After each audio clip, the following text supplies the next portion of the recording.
ابراہیم علیہ السلام اپنے بچے اسماعیل کو مکہ میں چھوڑ کے جاتے ہیں، اپنی بیوی ہاجرہ کو مکہ میں چھوڑ کے جاتے ہیں۔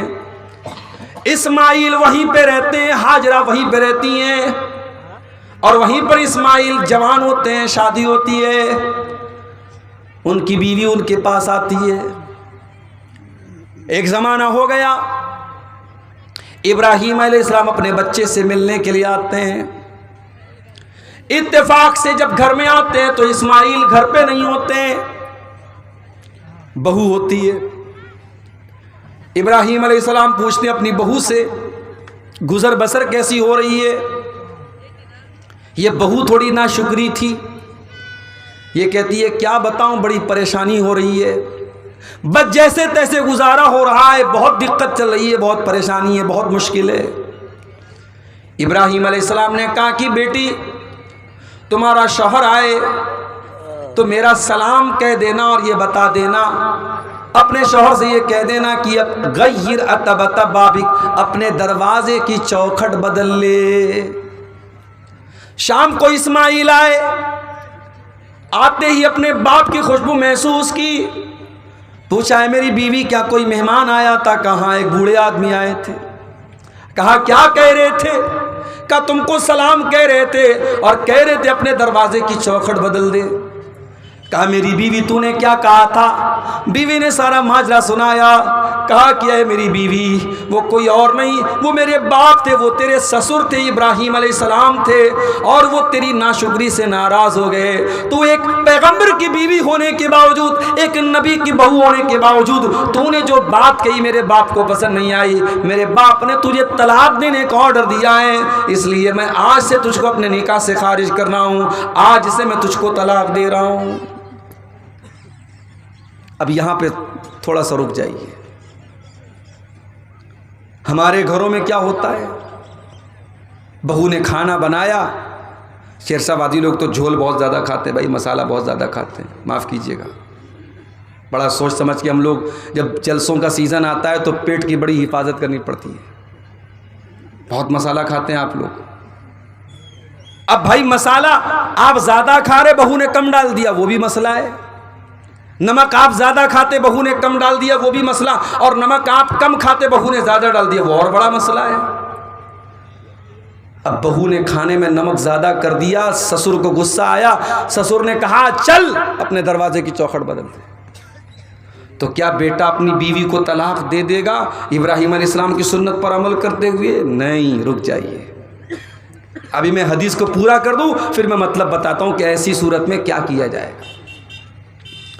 ابراہیم علیہ السلام نے اپنے بہو کے بارے میں فرمایا کہ دروازے کی چوکھٹ بدل دو، اسماعیل علیہ السلام نے طلاق دے دیا۔ کچھ دنوں کے بعد اسماعیل علیہ السلام نے دوسری شادی کی، اور پھر ایک مرتبہ ابراہیم اپنے بیٹے سے اور بہو سے ملنے کے لیے آئے۔ اتفاق سے اس مرتبہ بھی بہو سے ملاقات ہوئی، بیٹے سے ملاقات نہیں ہوئی۔ ابراہیم نے پوچھا بیٹی کیسی گزر بسر ہو رہی ہے؟ بہو یہ دیندار تھی، نیک تھی، اللہ والی تھی، اس نے کہا بہت اللہ کا شکر ہے، اللہ جس حال میں رکھے اللہ کا بہت کرم ہے، بہت آرام سے گزر بسر ہو رہی ہے۔ کہا بیٹی تیرا شوہر آئے تو میرا سلام کہہ دینا، اور کہہ دینا سب بھی تاتبت بابک، دروازے کی چوکھٹ بہت اچھی ہے، اس چوکھٹ کی حفاظت کرنا۔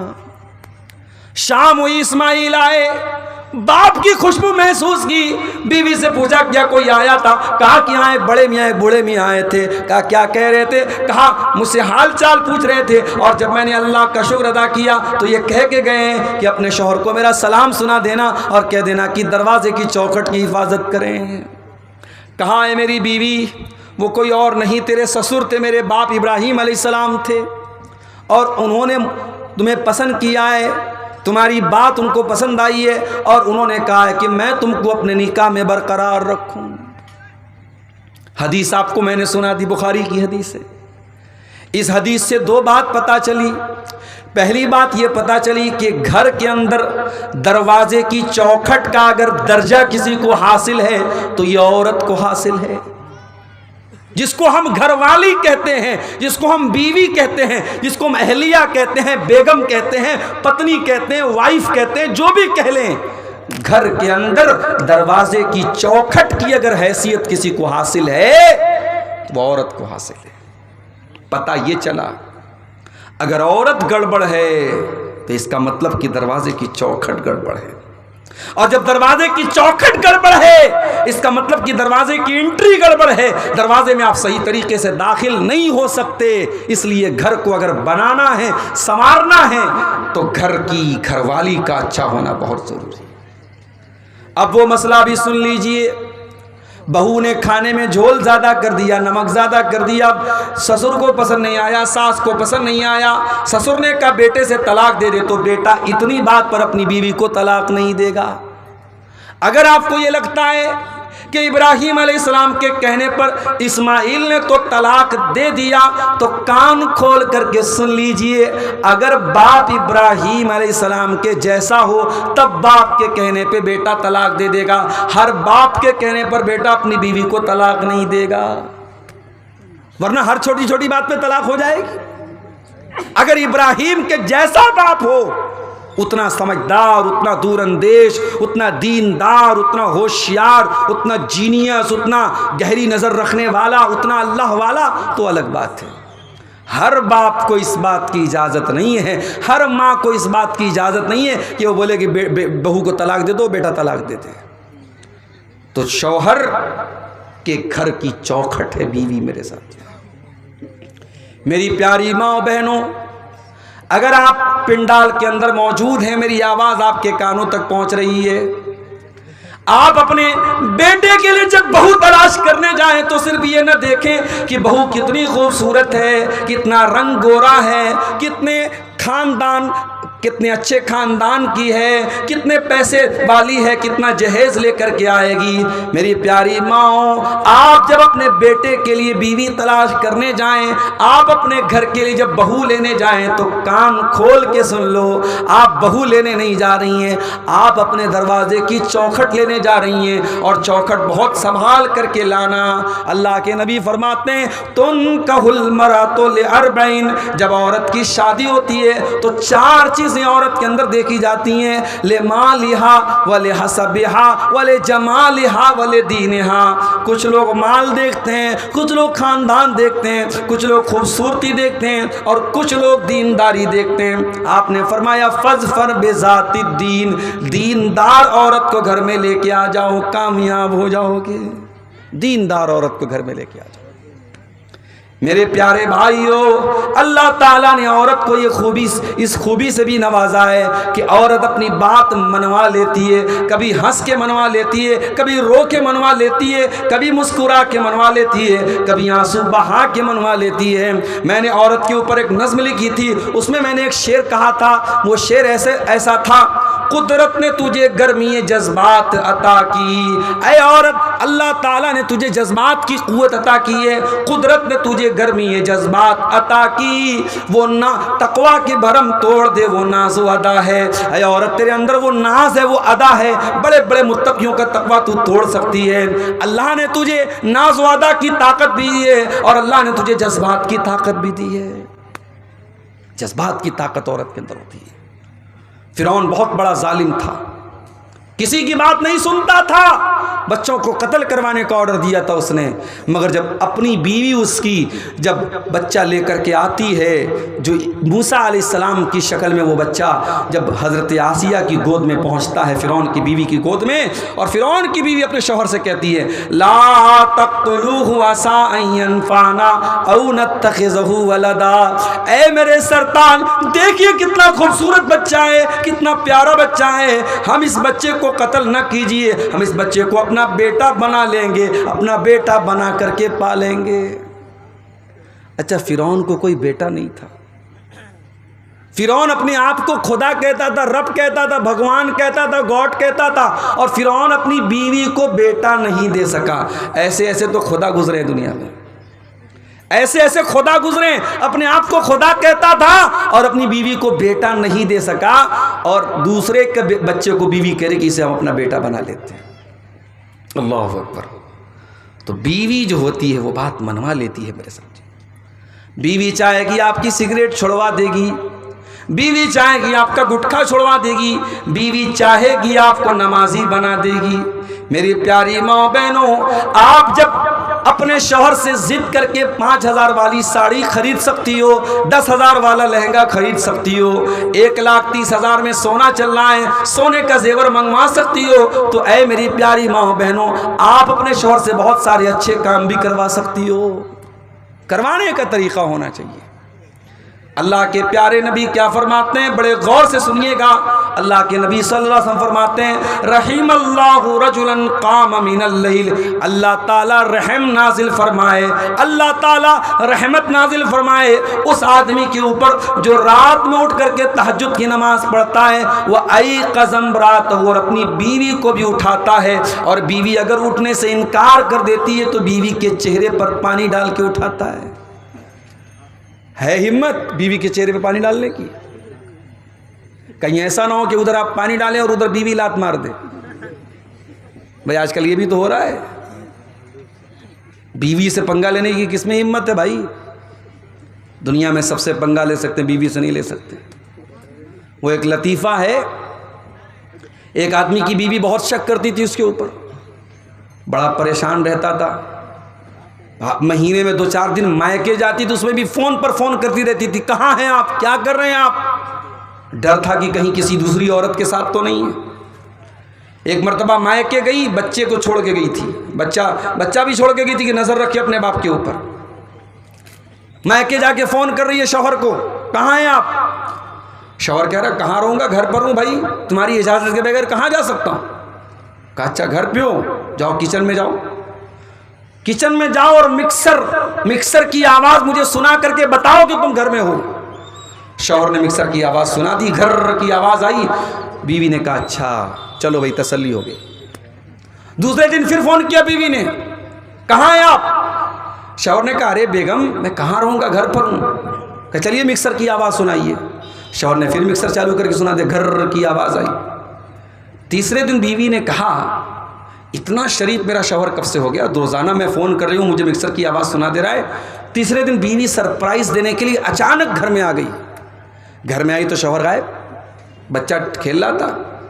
بچے سے پوچھا ارے تیرا باپ کہاں ہے؟ کہا وہ تو مکسر لے کے غائب ہے 2 دن سے۔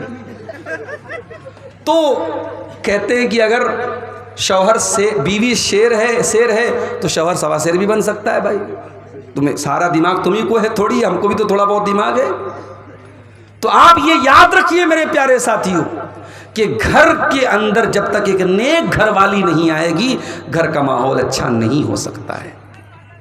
اللہ کے نبی فرماتے ہیں اللہ تعالیٰ رحمت نازل فرمائے اس آدمی کے اوپر جو رات میں اٹھ کر کے تہجد کی نماز پڑھتا ہے اور اپنی بیوی کو بھی اٹھاتا ہے۔ وَرَحِمَ اللَّهُ امْرَأَةً قَامَتْ مِنَ اللَّيْلِ، اور اللہ تعالیٰ ایسی عورت کے اوپر رحمت نازل فرمائے جو رات میں اٹھ کر کے تہجد کی نماز پڑھتی ہے۔ وَأَيْقَظَتْ زَوْجَهَا، اور اپنے شوہر کو بھی اٹھاتی ہے، اور شوہر اگر انکار کر دے تو شوہر کے چہرے پر پانی چھڑک کر کے اٹھاتی ہے۔ یہ ہوتے ہیں بہترین کپل، ایک دوسرے کا تعاون کرے دین کے سلسلے میں۔ اسی لیے اللہ کے نبی فرماتے ہیں لِيَتَّخِذْ أَحَدُكُمْ قَلْبًا شَاكِرًا، 3 چیزوں کو بیلنس بنا لو، 3 چیزوں کو خزانہ بنا لو، 3 چیزوں کو اسٹور کر لو، 3 چیزوں کو اپنے گھر میں لے کے آ جاؤ۔ قلباً شاکرا، اپنے سینے میں ایسا دل لے کر کے آؤ جو اللہ تعالیٰ کا شکریہ ادا کرنے والا ہو۔ وَلِسَانًا ذَاكِرًا، اور اپنے منہ میں ایسی زبان لے کر کے آؤ جو اللہ تعالیٰ کا ذکر کرنے والی ہو۔ وَزَوْجَةً مُؤْمِنَةً تُعِينُهُ عَلَىٰ أَمْرِ الْآخِرَةِ، اور ایسی دیندار بیوی لے کے آؤ جو آخرت کے کاموں میں، دین کے کاموں میں آپ کی مدد کرے۔ ایسی بیوی اگر آپ کے گھر میں آ جائے گی، گھر کو جنت بنا دے گی۔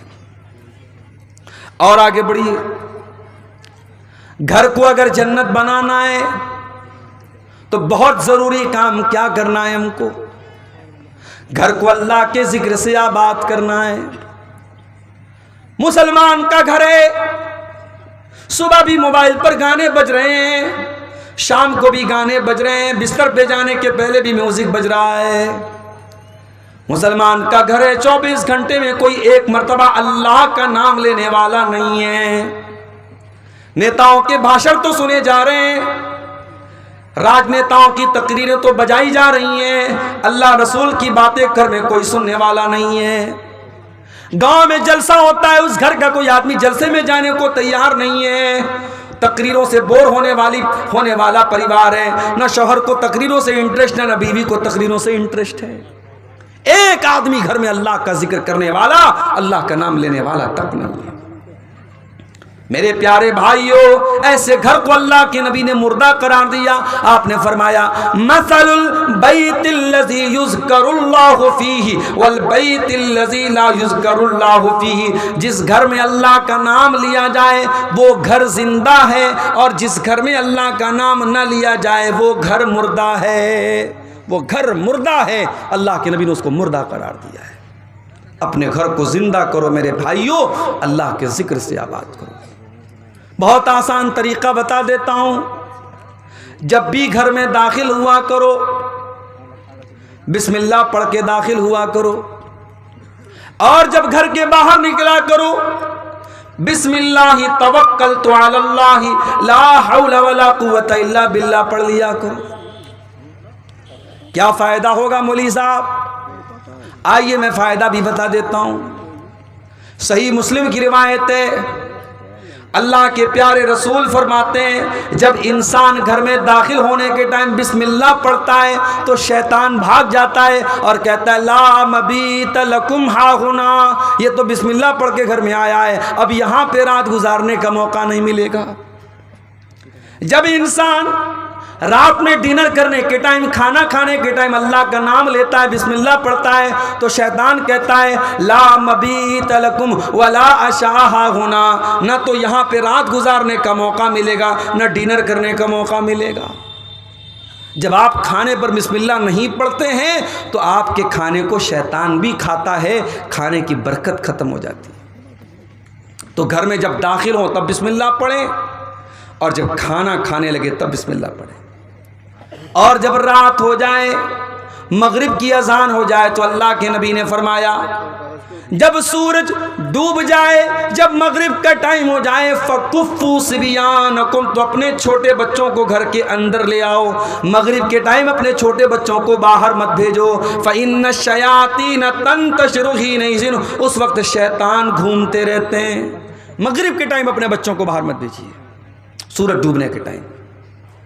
اور آپ نے آگے فرمایا جب رات میں چراغ کی بتی بجھاؤ تو بسم اللہ پڑھ کے بجھاؤ، برتن کو کھلا مت رکھو، برتن کو ڈھانک دو، بسم اللہ پڑھ کے ڈھانک دو۔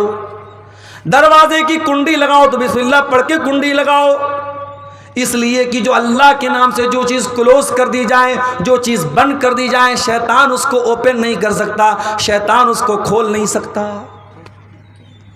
اللہ کا نام لے کے آپ دروازے کو بند کیجیے۔ یہ بہت آسان طریقہ میں نے آپ کو بتایا ہے اللہ کے ذکر سے گھر کو آباد کرنے کا۔ اور جب آپ گھر کے باہر نکلیں بسم اللہ توکلت علی اللہ لا حول ولا قوت الا باللہ پڑھ لیں۔ یہ دعا جب آپ پڑھ کے نکلیں گے شیطان آپ کے قریب نہیں آئے گا، فرشتہ آپ کی حفاظت کرے گا، فرشتہ آپ سے کہے گا قد وقیتا، آپ کو اللہ تعالیٰ کی طرف سے بچا لیا گیا۔ آپ اتنی پیاری دعا پڑھ کر کے گھر سے نکلیں، بہت آسان ہے، بسم اللہ توکلت علی اللہ لا حول ولا قوت الا باللہ۔ بس رات میں جب بستر پہ سونے جاؤ، میری پیاری ماؤں بہنوں، اگر آپ محنت مزدوری کرتی ہیں، کھیتوں میں کام کرتی ہیں، اور مجھے معلوم ہے کہ شیرسا بادی برادری میں ماشاءاللہ بہت محنت کرتی ہیں ہمارے یہاں کی عورتیں، آپ کا بدن جب تھکاوٹ سے چور ہو جائے تو آئیے میں آپ کو وہ طریقہ بتاتا ہوں جو طریقہ اللہ کے نبی نے اپنی بیٹی کو بتایا تھا۔ کیا طریقہ بتایا تھا؟ حضرت فاطمہ چکی چلاتی تھیں، ان کے ہاتھوں میں چھالے پڑ گئے تھے، حضرت علی بھی بہت محنت کرتے تھے، دونوں شوہر بیوی اللہ کے نبی کے پاس آئے۔ حضرت علی نے کہا اے اللہ کے نبی، میں اتنی محنت کر رہا ہوں، حتی اشتکیت تو صدری، میرے سینے میں درد ہونے لگا ہے۔ حضرت فاطمہ نے کہا ابا جان آپ کی بیٹی چکی چلا چلا کے اس حالت کو پہنچ چکی ہے، حتی مجلت یدایا، میرے ہاتھوں میں چھالے پڑ گئے ہیں۔ اے ابا جان مجھے پتہ چلا ہے آپ کے پاس کچھ غلام آئے ہیں، ہو سکے تو اپنی بیٹی اور داماد کو کچھ غلام دے دیجیے۔ نبی نے نہ بیٹی کو کوئی غلام دیا، نہ داماد کو کوئی غلام دیا۔ کیا فرمایا آپ نے؟ لا اعطیکما، اے میری بیٹی فاطمہ، اے میرے داماد علی، میں تم دونوں کو غلام نہیں دے سکتا، میں تم دونوں کو کوئی غلام نہیں دے سکتا۔ کیوں نہیں دے سکتا؟ کیونکہ میرے جو مسجد کے اندر جو دین سیکھنے والے صحابہ ہیں، اصحاب صفہ ہیں، جو دین کے اسٹوڈنٹس ہیں، ان کے پاس کھانے کو اناج نہیں ہے، ان کے پاس کھانے کو کھانا نہیں ہے، ان کے پاس تن ڈھانپنے کو کپڑا نہیں ہے۔ اے علی، اے فاطمہ، جب تک میں ان کی ضرورت کو پوری نہ کر دوں میں تم کو وہ خادم غلام نہیں دے سکتا۔ ہاں میں اس سے بہتر طریقہ تم کو بتا رہا ہوں، جب تم رات میں بستر پہ سونے جاؤ تو 33 بار سبحان اللہ پڑھ لیا کرو، 33 بار الحمدللہ پڑھ لیا کرو، اور 34 مرتبہ اللہ اکبر پڑھ لیا کرو۔ فذالکما خیر لکما من خادم، تمہیں کسی خادم کی، کسی نوکر کی ضرورت نہیں پڑے گی۔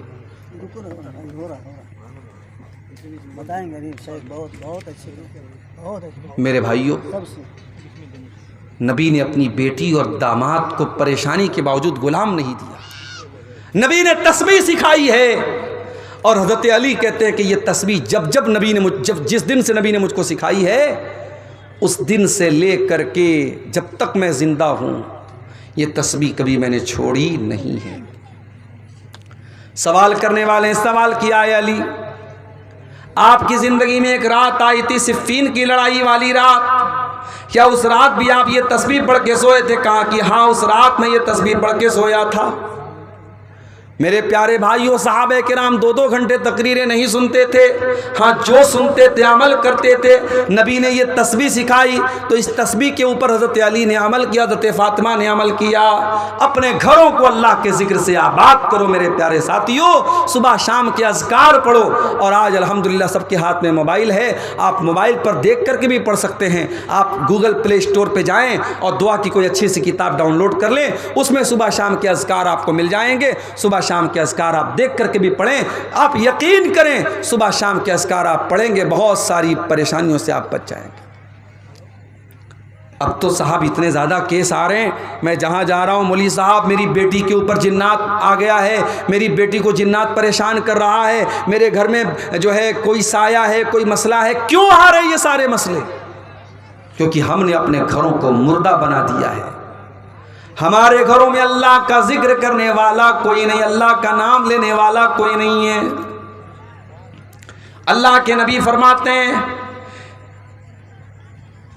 ان الشیطان ینفر من البیت الذی تقرأ فیہ سورۃ البقرہ، جس گھر میں سورہ بقرہ پڑھی جاتی ہے اس گھر سے شیطان بھاگ جاتا ہے۔ ایک صاحب مجھ سے پوچھنے لگے مولوی صاحب اگر موبائل پر ہم سورہ بقرہ کو چالو کر دیں اور بڑے بڑے اسپیکر لگا دیں گھر میں اور سورہ بقرہ کی آواز پورے گھر میں گونجے تو کیا شیطان بھاگ جائے گا؟ میں نے کہا بھیا شیطان سے پوچھنا پڑے گا شیطان سے کہ وہ موبائل پر چلنے والے قرآن کی تلاوت سے اس کے اوپر اثر پڑے گا کہ نہیں۔ تو اس سوال کا جواب تو شیطان ہی دے سکتا ہے۔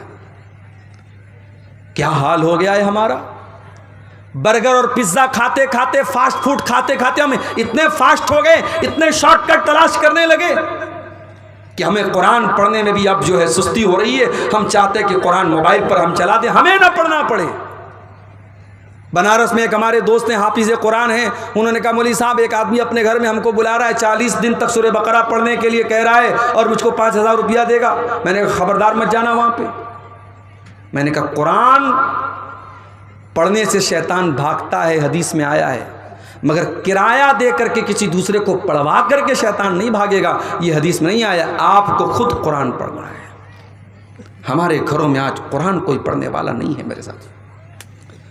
ایک نظم ہے قرآن کی فریاد، کبھی موقع ملے یوٹیوب پر سرچ کر لیجیے گا، مل جائے آپ کو۔ قرآن فریاد کرتا ہے، طاقوں میں سجایا جاتا ہوں، دھو دھو کے پلایا جاتا ہوں، آنکھوں سے لگایا جاتا ہوں، تعویذ بنایا جاتا ہوں۔ قرآن کے ساتھ یہ سب ہو رہا ہے، کوئی آنکھوں سے لگا رہا ہے، کوئی تعویذ بنا رہا ہے، کوئی دھو دھو کے پلا رہا ہے۔ قرآن پڑھنا کوئی نہیں چاہتا، قرآن پر عمل کوئی نہیں کرنا چاہتا۔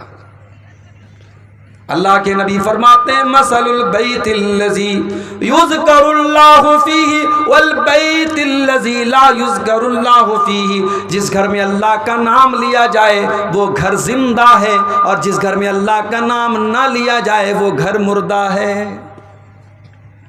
میں آپ کو 1400 سال پیچھے لے کے چلتا ہوں۔ نبی کی مسجد میں چلیے، قبلہ کی طرف کھڑے ہو جائیے، آپ کے لیفٹ سائیڈ میں کچھ کمرے ملیں گے۔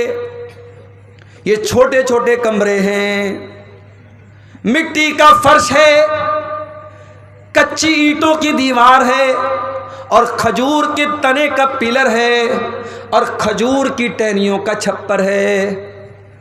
ان کمروں میں ٹائلز نہیں لگا ہے، ان کمروں میں ماربل نہیں لگا ہے، ان کمروں میں سیمنٹ کی دیوار نہیں ہے، ان کمروں میں کوئی پینٹ نہیں ہوا ہے، مگر اللہ کی قسم یہ کمرے بڑے برکت والے ہیں۔ ان کمروں میں جناب محمد الرسول اللہ صلی اللہ علیہ وسلم رہتے ہیں، ان کمروں میں اس امت کی مائیں رہتی ہیں، ان کمروں میں نبی اکرم کی بیویاں رہتی ہیں۔ یہ کمرے کتنے اونچے ہیں؟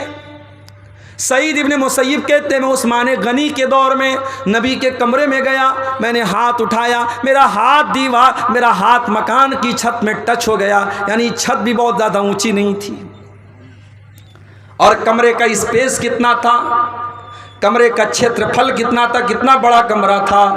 اتنا بڑا کمرہ تھا کہ اللہ کے پیارے نبی جب تہجد کی نماز پڑھا کرتے تھے تو سجدے میں جانے کے ٹائم حضرت عائشہ کو اپنا پیر ہٹانا پڑتا تھا، یعنی اس کمرے میں اتنی گنجائش بھی نہیں تھی کہ حضرت عائشہ لیٹی ہوں اور اللہ کے پیارے نبی آرام سے سجدہ کر سکیں۔ یہ چھوٹے چھوٹے کمرے تھے میرے پیارے صاحب، یہ کمرے چھوٹے تھے، لیکن ان کمروں میں قرآن اترتا تھا، ان کمروں میں برکت اترتی تھی، ان کمروں میں نور اترتا تھا، ان کمروں میں اللہ کے پیارے نبی رہا کرتے تھے، ان کمروں میں رات میں قرآن پڑھا جاتا تھا، تہجد پڑھی جاتی تھی، اللہ کے نبی راتوں کو رویا کرتے تھے۔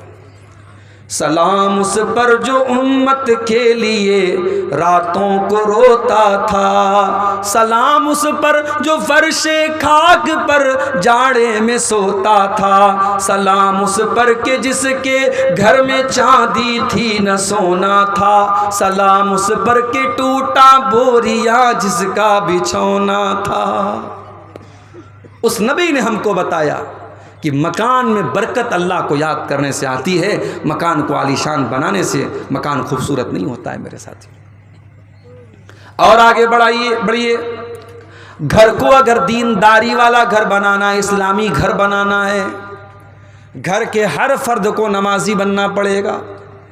ماں بھی نمازی ہو، باپ بھی نمازی ہو، بھائی بھی نمازی ہو، بیٹا بھی نمازی ہو۔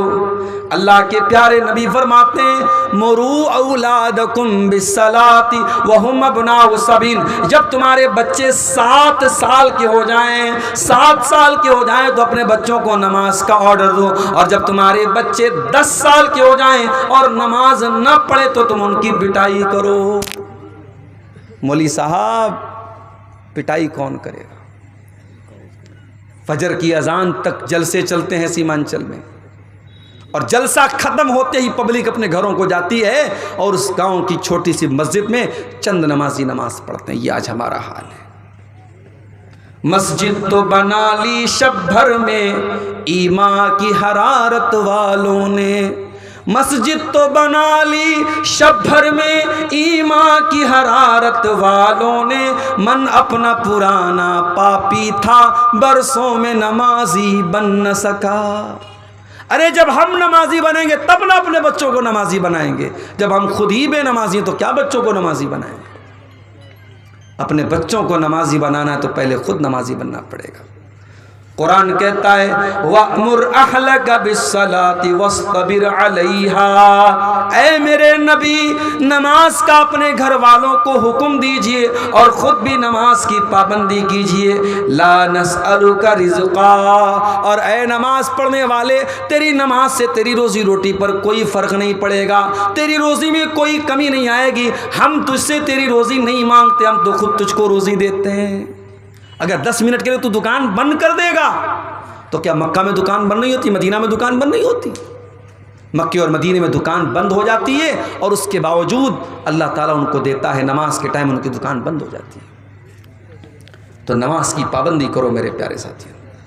قرآن کہتا ہے وَاذْكُرْ فِي الْكِتَابِ اسماعیل، اور یاد کرو کتاب میں قرآن میں اسماعیل کو، إِنَّهُ كَانَ صَادِقَ الْوَعْدِ وَكَانَ رَسُولًا نَبِيًّا، اسماعیل اللہ کے سچے نبی تھے. وَكَانَ يَأْمُرُ أَهْلَهُ بِالصَّلَاةِ، اور اسماعیل اپنے گھر والوں کو نماز کا حکم دیا کرتے تھے. ابراہیم علیہ السلام کیا دعا کرتے اللہ تعالیٰ سے؟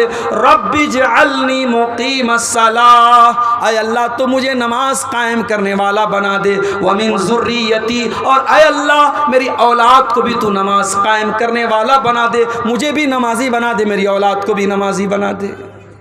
نماز کا ماحول گھر میں پیدا کیجئے، آپ خود بھی نماز پڑھیے، بچوں کو بھی نمازی بنائیے. حضرت عبداللہ بن مسعود رضی اللہ تعالیٰ عنہ رات میں تہجد کی نماز پڑھ رہے ہیں، اور تہجد کی نماز پڑھتے ہوئے قرآن کا 16واں پارہ وہ پڑھ رہے تھے، اور 16ویں پارے کی یہ آیت ان کی نظروں سے گزری.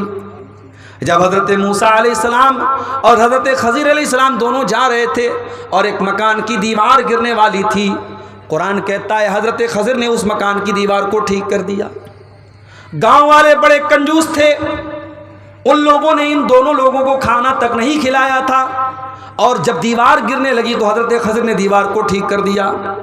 حضرت موسیٰ علیہ السلام نے فرمایا لو شئت لاتخذت علیہ اجرا، اے خضر آپ کو دیوار فری میں نہیں ٹھیک کرنا چاہیے تھا، جب اتنے بدتمیز گاؤں والے تھے تو پیسہ لے کے یہ کام کرنا چاہیے تھا. حضرت خضر نے کیا جواب دیا؟ فرمایا وَأَمَّا الْجِدَارُ فَكَانَ لِغُلَامَيْنِ يَتِيمَيْنِ فِي الْمَدِينَةِ وَكَانَ تَحْتَهُ كَنْزٌ لَهُمَا، اے موسیٰ وہ دیوار 2 یتیم بچوں کے مکان کی دیوار تھی، اس مکان میں 2 یتیم بچے رہا کرتے تھے. دیوار گر جاتی، ان بچوں کا خزانہ جو باپ نے مرنے کے پہلے دفنایا تھا وہ خزانہ گاؤں والے لوٹ کے چلے جاتے. اللہ نے مجھ کو حکم دیا کہ میں ان بچوں کا خزانہ لوٹنے نہ دوں، ڈوبنے نہ دوں. پتہ یہ چلا باپ اگر نیک ہے تو باپ کے مرنے کے بعد بھی اللہ تعالیٰ یتیم بچوں کو باپ کی دولت اور باپ کا خزانہ دے گا، اللہ تعالیٰ بچوں کو محروم نہیں کرے گا. جب حضرت عبداللہ بن مسعود قرآن کی آیت پڑھنے لگے، رونے لگے، تہجد کی نماز کا سلام پھیرا، ان کا چھوٹا بچہ وہیں پہ سو رہا تھا، اپنے بچے کو دیکھ کر کے روتے ہوئے کہنے لگے من اجلک یا بنیا، اے میرے بچے تیرا باپ تیرے لیے تہجد کی نماز پڑھ رہا ہے، آج میں تہجد پڑھ رہا ہوں، کل تجھے فائدہ ملے گا. اے میرے بچے تیرا باپ تیرے لیے راتوں کو عبادت کر رہا ہے، راتوں کو جاگ رہا ہے. اپنے بچوں کا اگر بہتر بھوشیہ چاہتے ہو، اپنے بچوں کا فیوچر چاہتے ہو تو نیک بنو، دیندار بنو، نمازی بنو، انشاءاللہ آپ کے بچے بھی دیندار بنیں گے. میرے پیارے ساتھی، یہ کوئی فخر کی بات نہیں میرے 8 بچے، میرے 7 بچے. فخر کی بات یہ ہے کہ آپ کا ایک ہی بچہ ہو لیکن اس لائق ہو کہ آپ کا انتقال ہو تو وہ جنازے کی نماز پڑھ سکے، دعائیں اس کو آتی ہو. آپ کا بیٹا، آپ کی بیٹی جب دعا کے لیے ہاتھ اٹھائے تو یہ کہہ سکے رب ارحمہما کما ربیانی صغیرا، اے اللہ میرے ماں باپ پر رحم فرما جس طریقے سے بچپن میں انہوں نے مجھ کو پالا ہے. تو یہ بہت ضروری چیز ہے میرے پیارے ساتھیوں کہ ہم گھر میں نماز کا ماحول پیدا کریں. اور آگے بڑھیے، گھر کو اگر ایک دینداری والا گھر بنانا چاہتے ہیں تو جیسے موبائل میں جب وائرس زیادہ ہو جائے تو ہم دکاندار کے پاس جاتے ہیں، لو بھائی دیکھو میرے موبائل میں کیا ہو گیا ہے، تو دکاندار کہتا ہے کہ بھائی صاحب آپ کے موبائل میں وائرس آ گیا ہے. کیا کرنا پڑے گا؟ اس میں اینٹی وائرس ڈالنا پڑے گا، اس کی موبائل کی میموری کو کلین کرنا پڑے گا، میموری سے بہت ساری چیزوں کو ڈیلیٹ کرنا پڑے گا۔ اگر گھر کو دینداری والا گھر بنانا چاہتے ہو تو 5 چیزوں کو ڈیلیٹ کر دو اپنے گھر سے، 5 چیزوں کو ڈیلیٹ کر دو، نکال دو اپنے گھر سے۔ نمبر 1، اپنے گھر سے تصویروں کو نکال دو۔ لا تدخل الملائکۃ بیتا فیہ کلب ولا سورہ، اللہ کی رحمت کے فرشتے اس گھر میں نہیں آتے جس گھر میں کتا ہو یا جس گھر میں تصویر ہو۔ مولوی صاحب کیمرہ تو سب کے ہاتھ میں اس وقت ہے، اب تو ہم لوگ تقریر کرنے جاتے ہیں تو لوگ کہتے ہیں مولوی صاحب ایک سیلفی لے لوں، سیلفی وتھ سیلفی۔ تو کیمرے کی تصویریں تو آج میری بھی موجود ہیں سوشل میڈیا پر، اور آپ کہہ رہے ہیں کہ اللہ کی رحمت کے فرشتے نہیں آتے جس گھر میں تصویر ہو۔ تو کیمرے کی جو تصویر ہے اس کے بارے میں علماء کا اختلاف ہے، اور علماء کی ایک جماعت کا کہنا ہے کہ کیمرے کی تصویر حرام نہیں ہے، کیونکہ کیمرے کی جو تصویر ہوتی ہے وہ کوئی پینٹنگ نہیں ہے کہ جس میں ناک کان آنکھ بنایا جائے۔ کیمرہ تو بس ایک عکس لے لیتا ہے سامنے والے کا، ایک پرتیبمب ہے، ایک چھایا ہے۔ اور حدیث میں جس تصویر کو حرام کہا گیا ہے وہ تصویر وہ ہے جس میں ہم ناک کا ناک پورا بناتے ہو۔ لیکن آپ یہ سوچئے، مورتی کی شکل میں یا پینٹنگ کی شکل میں، کسی بھی شکل میں، مورتی تو بہرحال وہ اس کو مجسمہ بولتے ہیں، لیکن آج کے زمانے میں بھی پینٹنگ الگ ہوتی ہے۔ آپ نے سنا ہوگا مقبول فدا حسین نام کا ایک آدمی تھا، وہ پینٹر تھا بہت بڑا، اس کی پینٹنگ کروڑوں میں بکتی تھی۔ تو پینٹنگ ایک الگ چیز ہے، کیمرے کی تصویر ایک الگ چیز ہے۔ پھر بھی بہت سارے علماء کا یہ کہنا ہے کہ کیمرے کی تصویر سے بھی ہمیں پرہیز کرنا چاہیے، اور کیمرے کی تصویر کو پرنٹ کر کے اس کو البم بنانا اور کمرے میں سجانا۔ میں ایک مکان میں گیا، ایک صاحب اپنے کمرے میں، چونکہ ہم لوگ کہیں جاتے ہیں تو آدمی سوچتا ہے کہ اچھی مہمان نوازی اچھی کی جائے، وہ اپنے کمرے میں لے کے گئے تو دیکھا کہ کمرے کے کنارے ایک تصویر لگی ہے، ایک طرف محترم کی تصویر، ایک طرف محترمہ کی تصویر ہے۔ شادی کی سالگرہ پر انہوں نے اپنی بیوی کو سرپرائز دیا تھا۔ میں نے پوچھا تو شرمانے لگے، میں نے کہا بھیا اس تصویر کو الماری میں رکھ دو، یہ کیوں یہاں پہ آپ باہر لگائے؟ تو تصویر آج ہمارے گھروں میں باقاعدہ البم کی شکل میں کمروں میں لوگ لگا رہے ہیں، یہ غلط ہے، اور ہمیں اور آپ کو اس سے پرہیز کرنا چاہیے۔ تصویروں کو گھر سے نکال دو۔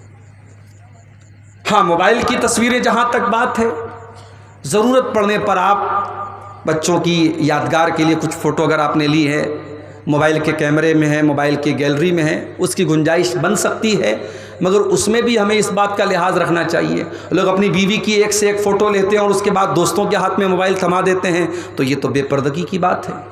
آپ کی بیوی کا فوٹو آپ کا دوست دیکھے، یہ تو غلط بات ہے۔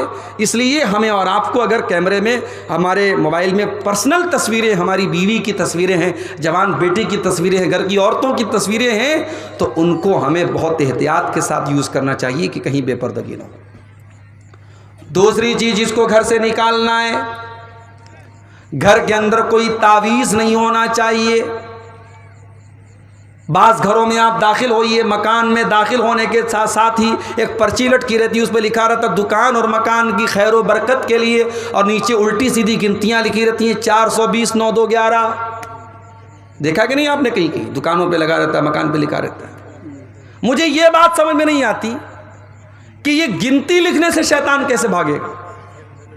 بھائی آپ دنیا میں کسی کا نام لینے کے بجائے گنتی لے کے بلائیں، اے بھائی 72 ادھر آؤ، اے بھائی 78 ادھر آؤ، ناراض ہو جائے گا، بھائی میرا نام 72 تھوڑی ہے۔ آپ بسم اللہ الرحمن الرحیم کے بجائے 786 لکھ رہے ہیں، آپ محمد صلی اللہ علیہ وسلم کے بجائے 92 لکھ رہے ہیں، آپ نے گنتی بنا کے رکھی ہے۔ یہ اسلام کا تصور نہیں ہے میرے پیارے ساتھیوں۔ اور یہ بھی سن لیجئے کہ گھر میں قرآن کی آیتوں کو لٹکانے سے بھی برکت نہیں آئے گی۔ ڈاکٹر آپ کو دوا دیتا ہے پینے کے لیے، گھر میں آپ آنے کے بعد سیرپ کو گلے میں نہیں لٹکاتے، ٹیبلٹ کو گلے میں نہیں لٹکاتے، ٹیبلٹ کو پیتے ہیں، سیرپ کو پیتے ہیں۔ اسی طریقے سے قرآن کو پڑھنے سے شفا ملتی ہے، قرآن کو پڑھنے سے برکت آتی ہے، قرآن لٹکانے سے برکت نہیں آتی ہے۔ بڑا سخت فتویٰ ہے علماء کا۔ بعض لوگ کیا کرتے ہیں، مکان کے دروازے پہ بڑے بڑے اچھروں میں لکھتے ہیں ھذا من فضل ربی، حرام کمائی کے پیسہ سے گھر بنایا اور ہذا من فضل ربی لکھتے ہو، بےہودہ ہے. سود بیاج کے پیسے سے مکان بنایا ہے اور سامنے کیا لکھا؟ ہذا من فضل ربی. تیرے ہذا من فضل ربی لکھنے سے تیرا مکان ٹھیک ہو جائے گا. اور گھر میں لوگ ڈیکوریشن کے لیے آیت الکرسی لگا رہے ہیں، لا الہ الا اللہ محمد رسول اللہ لکھ رہے ہیں. نہیں لکھنا چاہیے. علماء نے منع کیا ہے کہ قرآن کی آیتیں ڈیکوریشن کے لیے نہیں اتری ہیں، گھر کو سجانے کے لیے نہیں اتری. ہاں اگر کوئی آیت الکرسی گھر میں اس لیے لگاتا ہے کہ ہم کو آیت الکرسی یاد ہو جائے یا ہم کو بار بار نظر پڑے، ہمیں یاد آتی رہے، ہم پڑھتے رہیں، تو تعلیم کے لیے گھر میں لٹکا سکتے ہیں. برکت کے لیے یا ڈیکوریشن کے لیے گھر میں قرآن کی آیتوں کو بھی لٹکانا صحیح نہیں ہے. تو گھر سے تعویذ کو بھی نکال دو میرے پیارے ساتھی. تیسری چیز جو گھر سے نکالنا ہے، گانے بجانے کے آلات کو گھر سے نکال دو. اللہ کے نبی فرماتے ہیں قیامت کے پہلے وہ دور آئے گا، شراب کو نام بدل بدل کے پیا جائے گا. وَأَن تَظْهَرَ الْقَيْنَاتُ عَلَى رُؤُوسِ النَّاسِ، اور ناچنے گانے والی لڑکیاں لوگوں کے کانوں پر جا کے بیٹھ جائیں گی. جب نبی نے صحابہ کو یہ حدیث سنائی ہوگی، صحابہ کو سمجھ میں نہیں آئی ہوگی. آج ہیڈ فون لگانے والوں کو یہ حدیث سمجھ میں آ جائے گی، آج ایئر پوڈ لگانے والوں کو یہ حدیث سمجھ میں آ جائے گی. بائک چلا رہا ہے، مست بنا ہوا ہے، گانا سن رہا ہے، فیورٹ اپنا بالی ووڈ کا گانا سن رہا ہے. سامنے سے ٹریکٹر نے مارا، تیری روح پرواز ہو گئی، تیری جان نکل گئی، تو گانا سنتے ہوئے دنیا سے گیا ہے. اور قیامت کے دن جب تو اٹھے گا تو وہی گانا سنتے ہوئے تو قیامت کے دن اٹھے گا. جس حال میں انسان مرے گا اسی حال میں قیامت کے دن اٹھایا جائے گا. اپنے گھروں کو ناچ گانوں سے دور رکھو میرے ساتھیوں. کٹیہار اور پورنیہ کے انگلش میڈیم اسکول میں ہماری بیٹیاں پڑھ رہی ہیں. اسکول کا اینول فنکشن ہے، ٹیچر نے آپ سے کہا کہ آپ کی بیٹی سے ہم ڈانس کروانا چاہتے ہیں، بہت اچھا ڈانس کرتی ہے آپ کی بیٹی. آپ نے کہا بہت اچھی بات ہے، ہماری بیٹی ڈانس کرے گی، ہم دیکھیں گے. اسکول کا اینول فنکشن ہو رہا ہے، آپ کی 12-13 سال کی جوانی کی دہلیز پر قدم رکھنے والی لڑکی ڈانس کر رہی ہے اور آپ ویڈیو بنا رہے ہیں، فخر سے اسٹیٹس لگا رہے ہیں، صاحب میری بیٹی بڑا اچھا ڈانس کرتی ہے. یہ مسلمان ہیں جنہیں دیکھ کے شرم آئے یہود. اور ابھی تک تو یہ حرام کام اسکولوں میں ہوتا تھا، یہ انگلش میڈیم اسکولوں میں ہوتا تھا. اب مدرسوں میں یہ کام بھی ہو رہا ہے. ہاں نام بدل دیا گیا، وہاں ڈانس ہو رہا تھا، یہاں ایکشن ہو رہا ہے. جی لڑکیاں نظم پڑھ رہی ہیں، ایسے ایسے جھوم رہی ہیں، گا رہی ہیں، اور اس کو کیا، اس کا بڑا اچھا نام رکھ دیا، ایکشن ہو رہا ہے. شرم آنی چاہیے اور چلو اور پانی میں ڈوب مرنا چاہیے. اپنی قوم کی بچیوں کی ہم نمائش کر رہے ہیں پوری دنیا کے سامنے. اپنے گھر سے نکال کے پھینک دو ناچ گانے کو. جس ناچ گانے کی آواز کو آپ کے نبی ناپسند کرتے تھے، شیطان کی آواز قرار دیا آپ نے. آج بڑے بڑے متقی داڑھی والے، سجدہ کرنے والے، ان کے موبائلوں پر بھی انسٹاگرام اور اسنیپ چیٹ اور فیس بک اور الا اور بلا کے ذریعے ان کے موبائل پر بھی گانا بج رہا ہے. چوتھی چیز جو گھر سے نکال کے باہر پھینکنا ہے، اینٹی وائرس ڈالنا ہے، وائرس نکال دینا ہے. بے حیائی کو اپنے گھر سے نکال دو، بے پردگی کو نکال دو. کہیں ایسا نہ ہو کہ سال کے 359 دن تو آپ کے گھر میں پردہ ہوتا ہو، لیکن شادی والے دن آپ نے بھی اپنی آنکھیں بند کر لی. مولوی صاحب آج تو شادی ہے، آج اجازت ہے بے پردگی کی. قرآن کی کون سی آیت ہے اور نبی اکرم کی کون سی حدیث ہے جو شادی بیاہ کے موقع پر آپ کے گھر کی عورتوں کو خوبصورت کپڑے پہن کے، لپسٹک لگا کے، پاؤڈر لگا کے، کریم لگا کے، سج کر کے، سور کر کے دنیا کے سامنے نمائش کرنے کی اجازت دیتی ہے؟ اور مجھے تو حیرت ہوتی ہے کہ آپ کے سیمانچل کے جلسوں میں بھی عورتیں آتی ہیں اور باقاعدہ تیار ہو کر کے مائیں اپنی بچیوں کو تیار کر کے لے کے جاتی ہیں اور بغیر کسی پردے کے خوبصورت میک اپ سے سجا کر کے، سوار کر کے ان لڑکیوں کو جلسوں میں لے کر کے آیا جاتا ہے. معاف کرنا میرے پیارے بھائیوں، اکبر الہ آبادی نے بالکل صحیح کہا تھا، بے پردہ نظر آئیں کل جو چند بیویاں، اکبر زمین میں غیرت قومی سے گڑ گیا. پوچھا جو ان سے آپ کا پردہ وہ کیا ہوا؟ کہنے لگی کہ عقل پہ مردوں کے پڑ گیا. جب عورت کا پردہ اترتا ہے تو سب سے پہلے مردوں کی عقل پہ جا کے چڑھ جاتا ہے. جی ہاں، وہ مرد دیوس ہے، وہ مرد بے غیرت ہے جس کے گھر کی بیٹی، بہو اور بہن بے پردگی کرے، بے حیائی کرے اور اس کو کوئی فرق نہ پڑے، اس کی ماتھے پر کوئی شکن نہ آئے۔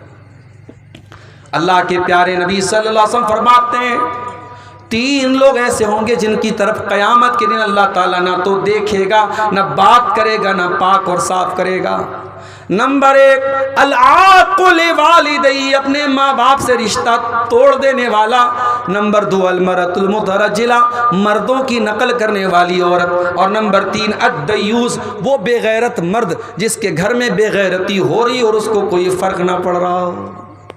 تو بے حیائی کو گھر سے نکال دو میرے ساتھی۔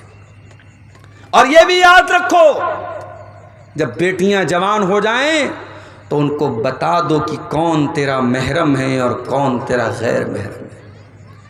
ایک دن یوٹیوب پر ایک ویڈیو میں نے دیکھا، آج کل بچیوں کے ساتھ سیکسول ہراسمنٹ بہت ہو رہا ہے۔ کبھی کبھی اپنے رشتہ دار، لڑکی کا چاچا، لڑکی کا ماموں، لڑکی کا چچا زاد بھائی، یہ سب سیکسول ہراسمنٹ کرتے ہیں، بچیوں کو، چھوٹی بچیوں کو پریشان کرتے ہیں۔ تو یوٹیوب پر میں نے ایک ویڈیو دیکھا کہ چھوٹے بچوں کو سکھانے کی، اس میں سکھایا جا رہا تھا، ٹریننگ دی جا رہی تھی کہ بچوں کو سکھایا جائے بچپن سے ہی کہ گڈ ٹچ کیا ہوتا ہے، بیڈ ٹچ کیا ہوتا ہے۔ اگر کوئی بھی آدمی اگر لڑکی کو غلط طریقے سے ٹچ کر رہا ہے تو لڑکی سمجھ جائے کہ ہاں یہ بیڈ ٹچ ہے اور لڑکی اپنے ماں باپ سے شکایت کرے۔ یہ ایک تعلیم آج اسکولوں میں بھی دی جا رہی ہے اور ہماری بھارت سرکار بھی اس کو دے رہی ہے، اور ٹھیک ہے، اس پر ہمیں کوئی اعتراض نہیں ہے۔ لیکن ایک چیز اور ہے، جب ہماری بیٹیاں جوان ہو جائیں، ایڈلٹ ہو جائیں، سمجھدار ہو جائیں، تو ہمیں ایک چیز اور کرنی چاہیے۔ یا تو ہم ان کو دینی تعلیم دیں، مدرسے میں پڑھائیں، یا آج گھر کے اندر آن لائن بھی دینی تعلیم دی جا سکتی ہے۔ کسی بھی طریقے سے ان بچیوں کو یہ بتایا جائے کہ اے مسلمان لڑکی، جب تو جوان ہو گئی، بالغ ہو گئی، تو گھر سے جب تجھ کو نکلنا ہے تو پردے میں نکلنا ہے، اور گھر کے اندر بھی جو رشتہ دار تیرے غیر محرم ہیں، جیسے خالہ کے لڑکے، جیسے ماموں کے لڑکے، جیسے چاچا کے لڑکے، جیسے تایا کے لڑکے، یہ جب تو جوان ہو گئی اور وہ لڑکے بھی جوان ہیں تو وہ تیرے لیے غیر محرم ہیں۔ ان سے دوستی رکھنا، ان سے اکیلے میں ملنا، ان کے سامنے بلا وجہ آنا، یہ تمام چیزیں غلط ہیں۔ اپنی جوان بیٹیوں کو یہ بھی سکھایا جائے، محرم غیر محرم کا فرق بھی ان کو بتایا جائے۔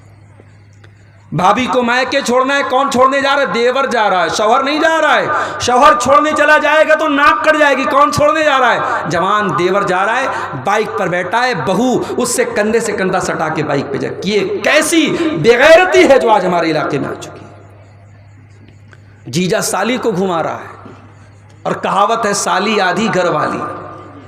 معاف کرنا میرے پیارے ساتھیوں، کسی نے جس نے یہ کہاوت بنائی ہے سالی آدھی گھر والی، اس کی نیت خراب ہوگی، اس کی سوچ خراب ہوگی۔ اسلام میں سالی کوئی آدھی گھر والی نہیں ہے، سالی آپ کے لیے غیر محرم ہے، اور سالی کو اپنے جیجا کے سامنے آنے سے پرہیز کرنا چاہیے۔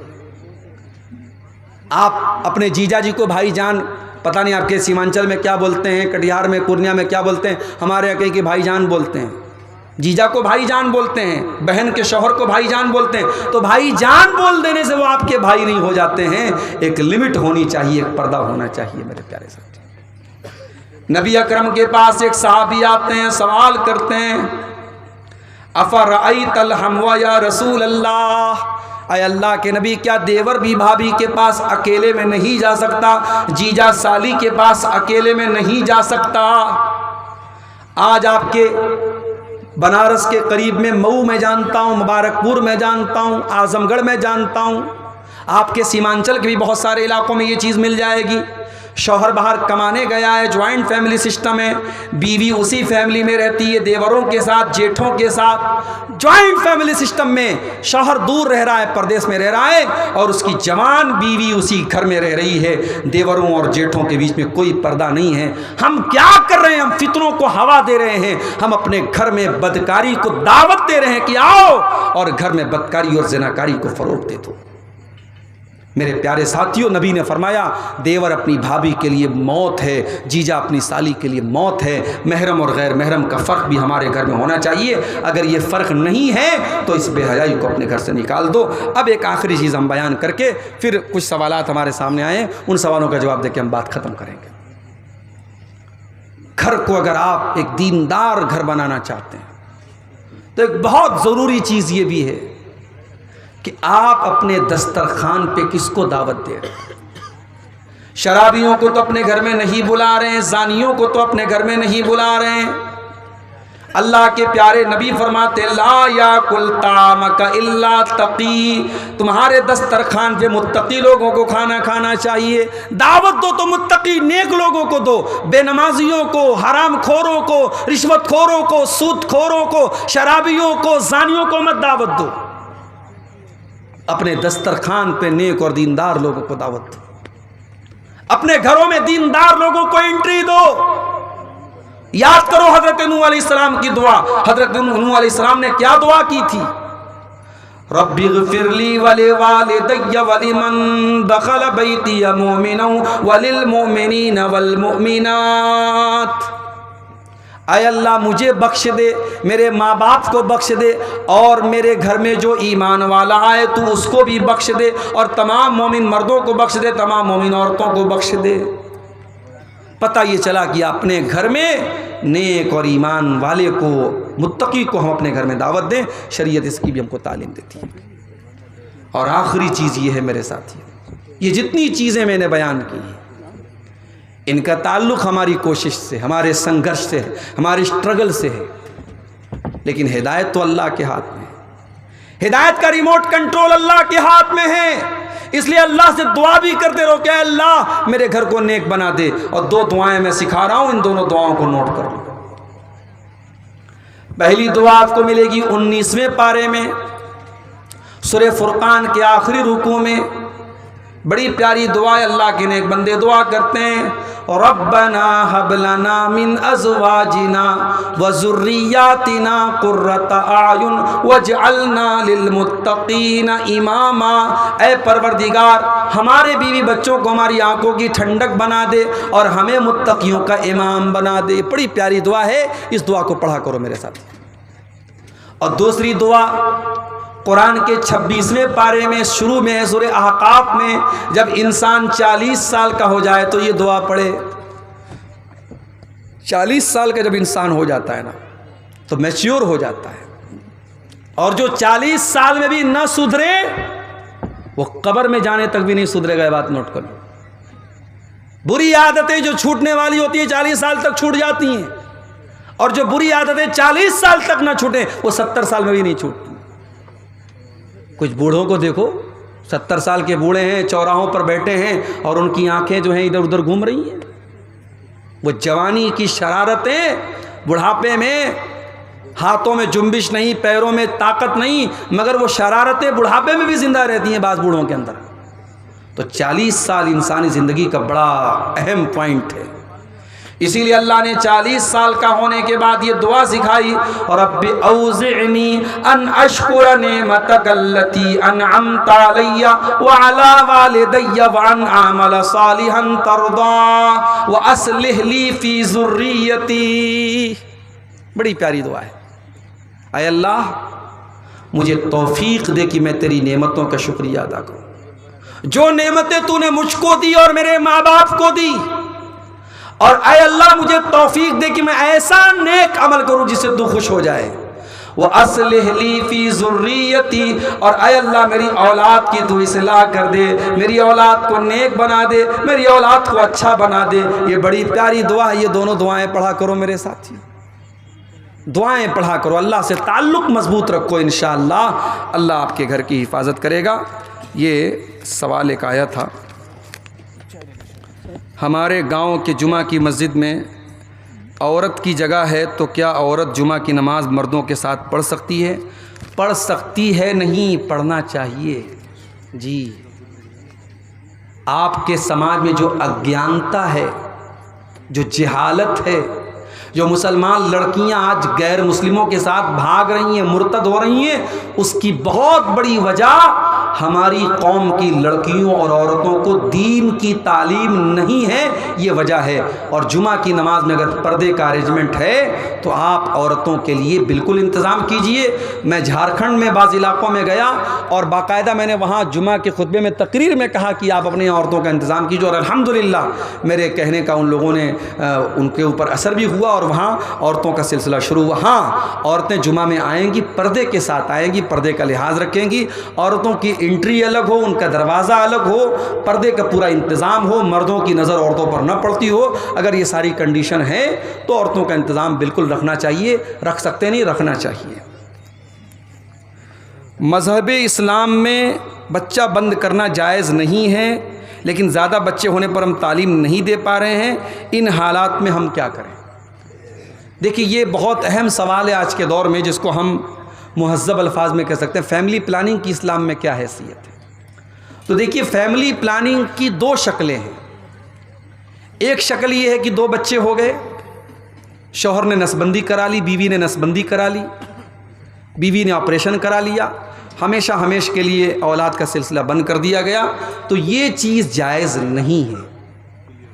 پرماننٹ اس سلسلے کو روک دیا جائے جب تک کہ کوئی ایسی مجبوری نہ ہو۔ کبھی کبھی ایسا ہوتا ہے کہ عورت کے اندر کچھ کریٹیکل بیماری ہوتی ہے اور ڈاکٹروں کا اتفاق ہوتا ہے کہ اب اگر یہ پریگننٹ ہوئی تو اس کی جان کو خطرہ ہے، اور ڈاکٹر کا کہنا ہوتا ہے کہ آپ اس کا آپریشن کرا دیں، تو وہ ایک مجبوری کی صورتحال ہے، اس میں کرایا جا سکتا ہے۔ باقی فیملی پلاننگ کے لیے جو وقتی طریقے اپنائے جاتے ہیں، آپ لوگ ماشاءاللہ جانکار ہیں، بہت ساری چیزوں پر آپ کی نظر ہے، میں پبلک پلیس میں تمام لوگ سن رہے ہیں، بہت ساری چیزوں کا نام میں نہیں لے سکتا۔ وقتی اور عارضی اور ٹیمپرری طور پر حمل کو روکنے کے لیے جو چیزیں اپنائی جاتی ہیں ان کو اپنایا جا سکتا ہے بچوں کے بیچ میں گیپنگ رکھنے کے لیے۔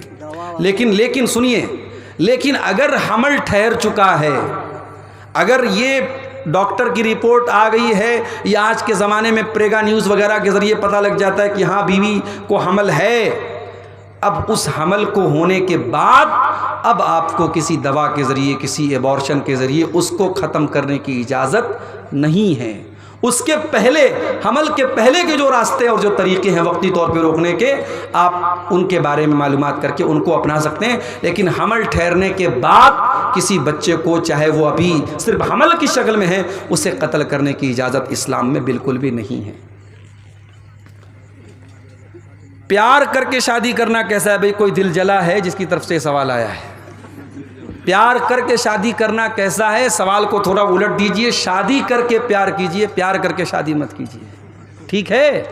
پیار کر کے شادی کرنا یہ اسلام کا طریقہ نہیں۔ ہاں، آج کا دور ہے، آپ کے خاندان کی کوئی لڑکی ہے، بہت خوبصورت ہے، آپ کو پسند ہے، آپ جو جائز طریقہ ہے اپنے ماں باپ کو بھیجئے کہ بھئی لڑکی دیندار، صرف خوبصورتی کو معیار نہ بنائیے، اگر لڑکی دیندار بھی ہے، خوبصورت بھی ہے، آپ رشتے کا پیغام بھیج دیجئے، شادی کر لیجئے۔ لیکن یہ کوئی طریقہ نہیں ہوا کہ آپ موبائل نمبر حاصل کریں، چیٹنگ کریں، باتیں کریں، سیٹنگ کریں اور اس کے بعد آپ شادی کریں، تو یہ جائز نہیں ہے، یہ اسلام میں اس کی اجازت بالکل بھی نہیں ہے۔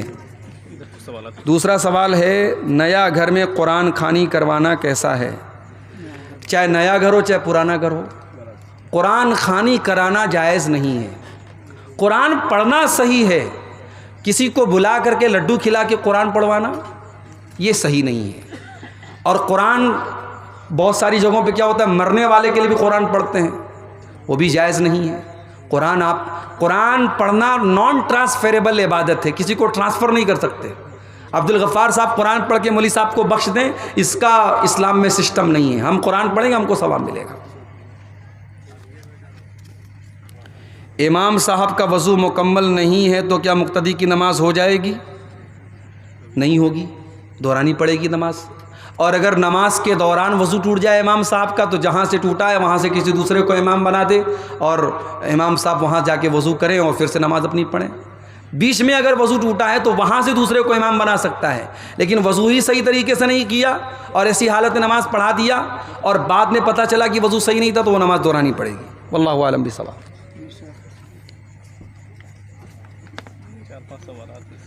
کیا ماں باپ کی چھوٹی ہوئی نماز یا روزہ بچے کو قضا کرنا ہوگا؟ اگر وصیت نہ کر جائے پھر بھی نماز کی کوئی قضا نہیں کرنا ہے، روزہ اگر چھوٹا تھا اور صحت کی حالت میں چھوٹا تھا تو اس کی قضا کرنا ہے صحیح حالت میں. ہاں، اور اگر بیماری کی وجہ سے چھوٹا تھا تو اس کی قضا نہیں کرنا ہے. اس کو آپ جو روزے کا فدیہ ہے، کفارہ ہے، ایک مسکین کو کھانا کھلانا ہے 2 ٹائم کا، وہ آپ کھلا دیجیے ایک روزہ کے بدلے. کیا وقف کی ہوئی زمین کو خریدا یا بیچا جا سکتا ہے؟ نہیں، وقف کی زمین کو خریدا یا بیچا نہیں جا سکتا. ہیں؟ دان کہتے ہیں اس کو وقف والا. ہاں ہاں، وقف کی زمین کو خریدا یا بیچا نہیں جا سکتا. ہاں، ایک مجبوری کی صورت میں وقف کی زمین کو بیچا جا سکتا ہے. جیسے مان لیجئے کہ وہ زمین روڈ پہ آ رہی ہے اور وہاں پہ روڈ بن رہی ہے، تو اس صورت میں اگر گورنمنٹ لے رہی ہے، اس کا معاوضہ دے رہی ہے، تو اس کی جگہ کوئی دوسری جگہ ہم لے سکتے ہیں. یا وہ جگہ حالات کے حساب سے ایسی جگہ ہوگی کہ اب وہاں نماز پڑھنا مناسب نہیں ہے، مسجد چلانا وہاں مناسب نہیں ہے، تو اس جگہ کو بیچ کر کے دوسری جگہ ہم وہ مسجد بنا سکتے ہیں. یہ مجبوری کی صورت میں ہے. عام اصول یہی ہے کہ وقف کی زمین کو خریدا اور بیچا نہیں جائے گا. نہیں شیخ، چائے نہیں پئیں گے. کیا عیدگاہ کی زمین کو بیچ کر دوسری جگہ عیدگاہ کو شفٹ کر سکتے ہیں توسیع کے لیے؟